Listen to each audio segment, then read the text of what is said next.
आज के हमारे गेस्ट हैं इंडिया के टॉप आयुर्वेदिक एक्सपर्ट सुभाष गोयल जी, जो पिछले 30 सालों से आयुर्वेदिक नुस्खे और नेचुरोपैथी की मदद से लोगों की जिंदगियां बदल रहे हैं बिना किसी मेडिकल बिल, सर्जरी या फिर दवा के। इनके पास आपकी ऑलमोस्ट हर प्रॉब्लम का सॉल्यूशन है और इनके बताए गए नुस्खे आपको आसानी से अपने पास की पंसारी की दुकान से मिल जाएंगे। जैसा मुझे पता चला कि आप रोज़ के इतने सारे आपके पास लोग आते हैं अपनी अलग अलग प्रॉब्लम्स को लेके, कोई स्किन की प्रॉब्लम, कोई वज़न की प्रॉब्लम, डाइजेशन की प्रॉब्लम, और आप उन सबको सॉल्यूशन देते हो। और सबसे बड़ी बात है कि एकदम देसी उपाय, देसी इलाज, बिना किसी दवाई के, बिना किसी मेडिकल बिल के। तो ये बहुत बड़ी बात है। आप कब से हो इस फील्ड में और आप कैसे एंटर किए इस फील्ड में? एक बार मेरे माथे पे चोट लगी बहुत बुरी तरह से, ऐसे फट गया, ब्लड आने लगा। बचपन था, अप्रोक्सीमेटली 10-11 साल की उम्र रही होगी। अच्छा। तो मेरे दादी जी ने क्या किया, मेरे को अपने घुटने पे लेटा के अच्छे से गर्दन पीछे को डाल के हल्दी और फटकड़ी पानी में बॉईल किया। हाँ। उसके अंदर कॉटन रखा, उससे इसको वॉश करती रही। अच्छा। हफ्ता 10 दिन किया, ये ठीक हो गया। अच्छा। मतलब अगर आज की डेट में देखा जाए तो स्टेजेस होंगे, बहुत कुछ होगा, एंटीबायोटिक दिए जाएंगे, बड़ा कुछ दिया जाएगा, तब जाके ठीक हो या ना हो। लेकिन वो हल्दी फटकड़ी से हुआ। तो उसके बाद वो ऐसा फेमस हुआ नुस्खा, मैंने लोगों को बताया। जैसे अभी घरों में लेडीज हैं, काम करती हैं, वो छुरी से सब्जी काट रही हैं कुछ, तो कट लग जाते हैं, लगते ही रहते हैं। महिलाओं को अक्सर जो हाउस वाइफ है उनको लगते रहते हैं। और अब तो वो ऐसे कट लगते हैं, इग्नोर भी कर देते हैं, इग्नोर लगा हुआ है, लगा हुआ। तो मतलब अगर रसोई घर के अंदर एक फटकड़ी को और साथ में उसके हल्दी को मिश्रित करके, मतलब बराबर मात्रा में, मतलब 10 ग्राम हल्दी 10 ग्राम फटकड़ी को बना के एक डब्बी में रख लें भर के। जैसे ही किसी को ऐसा चोट लगता है, मैं बताऊं गुंजन जी कि मान लो कट लग गया, ब्लीडिंग कई बार बंद ही नहीं होती। ऐसा होता है कि आप बर्फ लगाते हैं, कपड़ा बांधते हैं, वो रुकता ही नहीं है। टेंशन इतना बढ़ जाता है कि अब क्या करें, कहाँ जाएं, घर में अकेली होती हैं, कई बार फोन भी नहीं होते। उसको रोकने के लिए सिंपल उसको पानी में ऐसे मिक्स करके उसका थोड़ा सा पेस्ट सा बना के ऐसे लगा दो जी, और जहाँ पे लग गया ब्लड का एक ड्रॉप भी नहीं आता उसके बाद। अच्छा। कितना मर्जी ब्लीडिंग हो। अच्छा। ये उसका इतना इफेक्ट इन चीजों। अच्छा। तो ये सारी चीजें देखते देखते मैं आगे बढ़ा। आगे बढ़ते बढ़ते फिर मुझे लगा कि यार ये तो एक अलग विज्ञान है। तो लेकिन इसका मुश्किल बहुत है, क्योंकि एलोपैथी में आप देखिए, हॉस्पिटल बना लीजिए, पहले दिन से चल पड़ता है, क्योंकि हर इंसान चाहता है कि दवाई दो, मैं काम करूं। आयुर्वेद थोड़ा सा समय लेता था, इसलिए लोगों का था कि मुझे 30 ईयर लगे मैडम, 30 वर्ष लग गए मुझे लोगों को ये चीज समझाने में। और जब उनको समझ आई तब हमारा रिटायरमेंट का टाइम आ गया। मतलब ये एक बड़ी बात है कि अपने देश में आयुर्वेद 5000 साल से भी पहले की पैथी है, और इस पैथी को दिया था भगवान शिव भोलेनाथ ने। जो नाड़ी वैद है, जो नब्ज देखते हैं, सबसे पहला वैद कौन हुआ होगा धरती पे?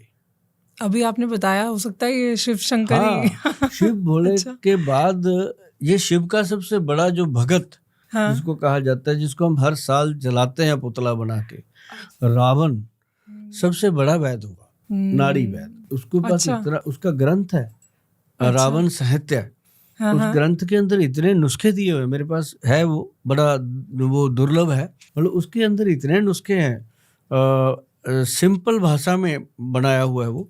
उसके अंदर क्या नाम बताया आपने इसका? रावण साहित्य। रावण साहित्य? रावण साहित्य आयुर्वेद का। मैं पहली बार सुन रही हूँ इसके बारे में। उसके अंदर एक, जिनको बच्चे नहीं होते ऐसा नुस्खा दिया हुआ है, 1-2 दवाइयां हैं जी। क्या बात कर रहे हैं आप? उसमें नुस्खे दिए हैं? नुस्खे, आयुर्वेद के इतने बड़े नुस्खे। अब आप देखिए कितनी बड़ी चीज मैं आपको बताने जा रहा हूँ। जब लक्ष्मण जी मूर्छित हुए, आप रामायण तो देखते होंगे, सुनते होंगे, सबने देखी सुनी। और जिसको पता है रामायण के अंदर कि जब लक्ष्मण जी मूर्छित हुए तो हनुमान जी सुसैन वैद को लेके आए। वो कहाँ था? वो रावण का वैद था। रावण की वहां लंका से उठा के लेके आए वैद को।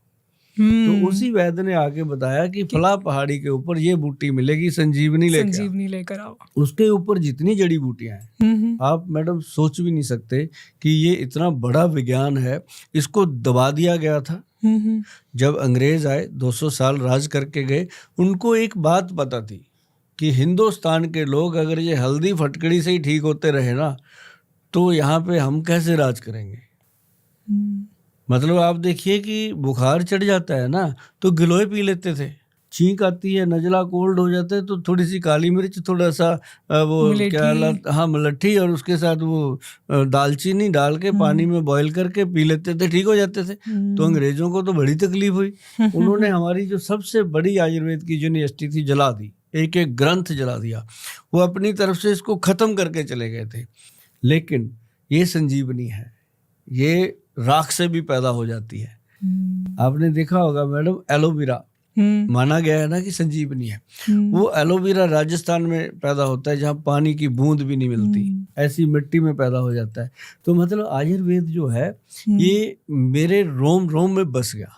मेरे लिए बचा था एक तो नेचुरोपैथी का कोर्स मैंने कर लिया, योगा का कर लिया, है ना, तो एक नाड़ी वैद्य का किया। अच्छा। तो ये कोर्स करके फिर मेरे को इसमें एंट्री मिल गई कि मैं ये काम कर सकता हूँ कि लोगों को कम से कम मैं नुस्खे तो बताऊं जो मुझे पता है। बिल्कुल। तो फिर मैडम ऐसे शुरू हुआ, आयुर्वेद को पूरी तरह समर्पित कर दिया और लोगों ने पूरी तरह मुझे अपने गल पेट लगाया, पूरी तरह मोहब्बत दी है लोगों ने।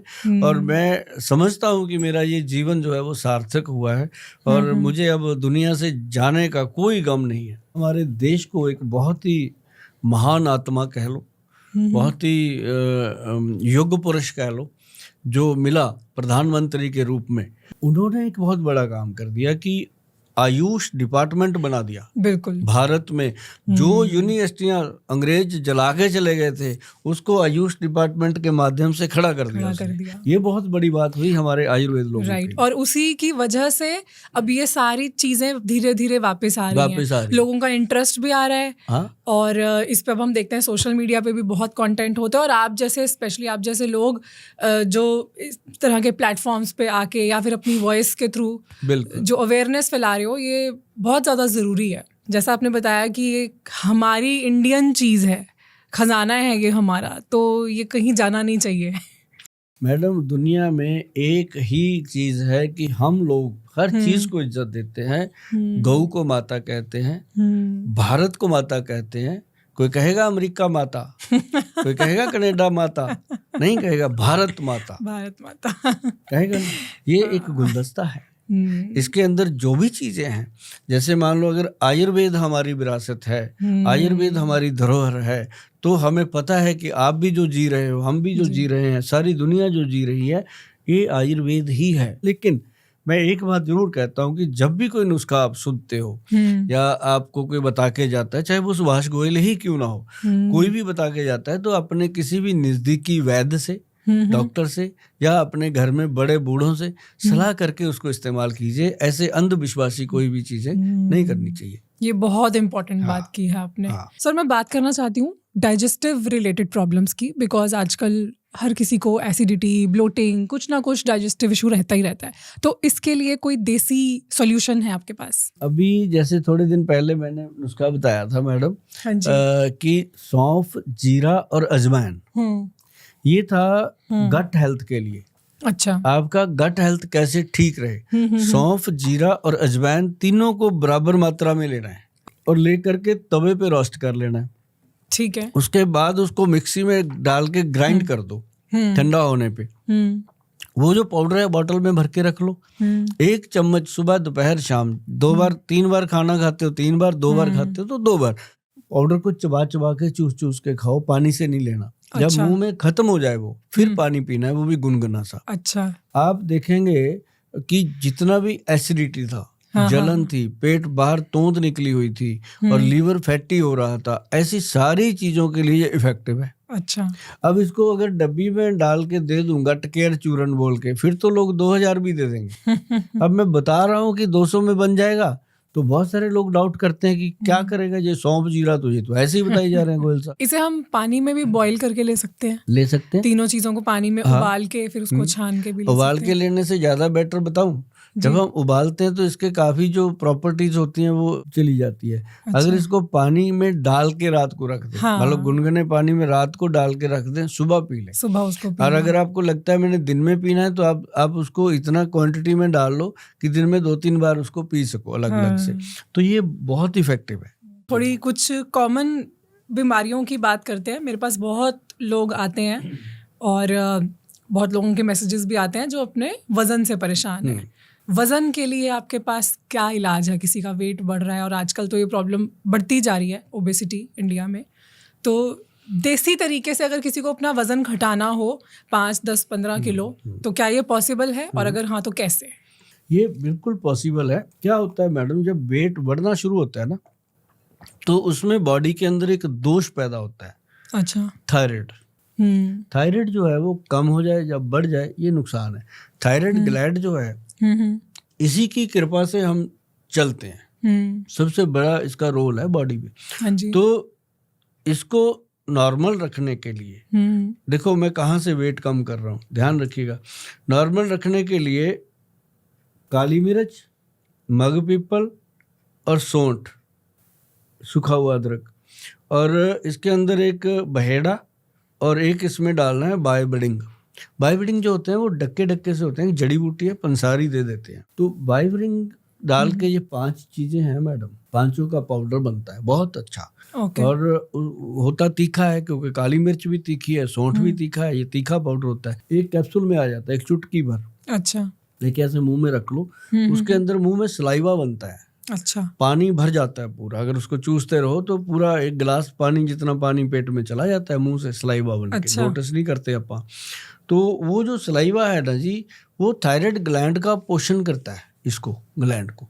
अच्छा। तो उसके साथ मैंने जो रिजल्ट अभी तक लिए हैं, ये फार्मूला बता के लोगों को, 7 से 8 किलो वजन विदिन 3 to 6 मंथ रिड्यूस होता है। अच्छा। खाते पीते छोड़ने को मैं कुछ नहीं कहता, कोई उसको डाइटिंग नहीं मैं कहता कि करनी है, कुछ नहीं। मैं कहता हूँ जो जी करता है खाओ, लेकिन सिर्फ बाय बढ़ाने वाली चीजें जैसे होती है माँ उड़द की दाल, राजमा, उसके बाद आलू, उसके बाद चावल, चीनी, ये 7-8 चीजें, वाइट चने, ये चीजें अवॉइड करो तो उससे वेट जो है वो कंट्रोल होता है। और जो जी कम होता है ना जी वेट, ये दोबारा गेन नहीं होता। नहीं तो चाहे बाकी सब चीजें जितना मर्जी खाएं। हाँ खाते हैं लोग।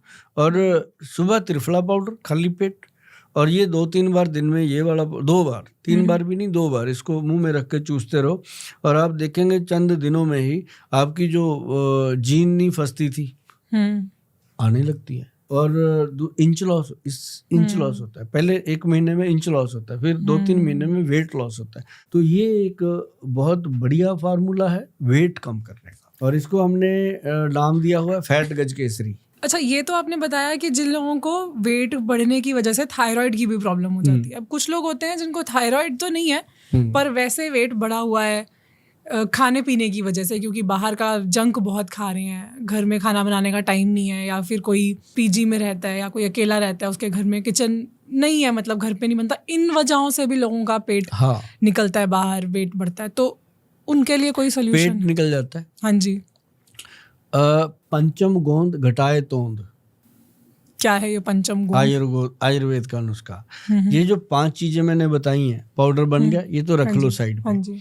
उसके साथ 5 गोंद, 5 तरह की गोंद, जो पहले क्या होता था, पुराने बुजुर्ग अपने पंजीरी में डालते थे जब किसी लेडी को बच्चा होता था। अच्छा। पंजीरी में जो 5 गोंद डालते थे ताकि उसका फैट ना बढ़ जाए, लेडी का वेट ना बढ़ जाए। अब देखो बच्चा पैदा होता है, ऐसे हो जाती है बेचारी। पहले नहीं होती थी, पहले सूखी रहती थी 6-6 बच्चे पैदा करके भी। तो मतलब कहने का कि उसमें 5 गोंद, पहली है गोंद मोरिंगा, अच्छा, गोंद चिलगोजा, गोंद किक्कर, गोंद पिप्पल, गोंद नीम।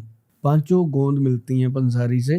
और 5 को लाके अच्छे से साफ करके उसका कूट के मामजस्ता में पाउडर बनाओ।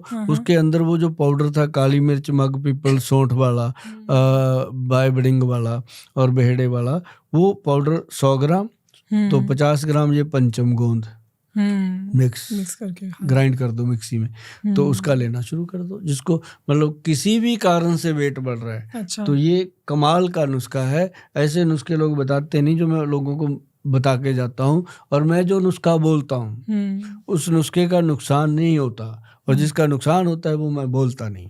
और ये तो ऐसी चीजें हैं ना जो पीजी में रहने वाले बच्चे भी अपने पास रख सकते हैं, मम्मियाँ बना के से दे वो देती खा हैं। सकते हैं वहाँ पे। अभी जब हमने बात की ओवरवेट लोगों की, जिनका वजन ज़्यादा होता है, उनको एक प्रॉब्लम होती है, उनके घुटनों में दर्द रहता है क्योंकि ज़्यादा वेट की वजह से, या फिर जिनकी एज बढ़ रही है वो भी धीरे धीरे हम देखते हैं बुज़ुर्गों की घुटनों में प्रॉब्लम शुरू हो जाती है। और भी कई कारणों की वजह से लोगों के जॉइंट्स पेन, घुटनों में दर्द होता है, जिसकी वजह से या उन्हें सर्जरी करवानी पड़ती है या रिप्लेसमेंट, कुछ ना कुछ ट्रीटमेंट लेना पड़ता है। क्या इसका कोई देसी सॉल्यूशन नहीं है, कुछ आयुर्वेद में कुछ उपाय इस चीज़ का कि वो सर्जरी से बच सके? जिसके घुटने नहीं भी दुखते, चाहे वजन है चाहे नहीं है, अब ये नहीं है कि ओवरवेट है तभी घुटने दुखते हैं, ऐसा नहीं होता। कई ऐसे पतले दुबले होते हैं, उनके भी बेचारों के घुटने दुख रहे होते हैं। तो मतलब ये होता है कि जब घुटनों में दर्द होता है तो डॉक्टर बताते हैं, जब हम भी कह देते हैं कि भाई थोड़ा वजन कम कर लो, अब घुटने में दर्द शुरू हो गया और ज़्यादा वजन इस पे आएगा तो ज़्यादा प्रॉब्लम होगी। तो लेकिन तिल जो होते हैं और खसखस जो होती है, दो चीजें, व्हाइट मिले ब्लैक मिले, नो प्रॉब्लम। अच्छा, ये दोनों को तवे पे रोस्ट करना बराबर मात्रा में लेके। अच्छा। अभी देखो कितना अच्छा मौसम चल रहा है, ठंड है, सर्दी है, ये अपने भारत का मौसम है, विदेशों में तो हर वक्त भी ठंड रहती है। उन लोगों को भी बताता हूँ मैं कि ये दो चीजों का बराबर मात्रा में लेके तवे पर, लोहे का तवा हो या फ्राई पैन हो, उसमें इसको अच्छे से भून दो, भुनाई कर दो, इसकी रोस्ट कर दो।